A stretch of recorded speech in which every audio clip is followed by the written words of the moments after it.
What's up, guys? I'm Dariany Santana, and welcome to Struggle Gourmet. You got this. Yes, yes. Ooh. That's like one of my favorite sounds of all time. Oh, the fat is dripping. That smells fire. I'm hype. And you can just smell the Mexican spices in the rice. Riquísimo. So I don't know if your mom did this growing up, but did you ever roast things on your stove? Of course. It's like my favorite thing to do. Okay, so let's do it. So throw that right on there. What do you use to flip them? My hands. How do you use your hands Oh to dear, do we that? lost. Oh. I got it. I was just showing off about. Whoa! So this is an easy step for you guys to do at home. So I'm doing a dessert huarache today. So because I'm Cuban, I'm gonna use guava paste that I've smushed up.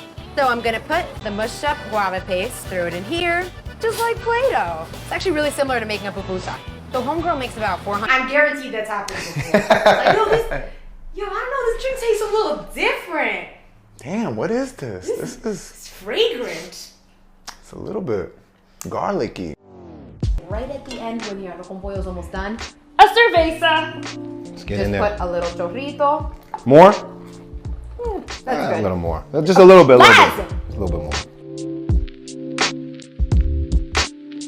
This is why I don't cook. There's no wrong way to do it. Oh no, now it's stuck to my finger. You just keep touching it. Oh! You need help? If you don't mind. No, okay, well now. You a little part. Excuse you? I didn't fart, it was the bottle, Ruby. It's okay. Ruby, I didn't fart. Everybody farts. It's okay. It's Ruby, alright. it was the, you know what?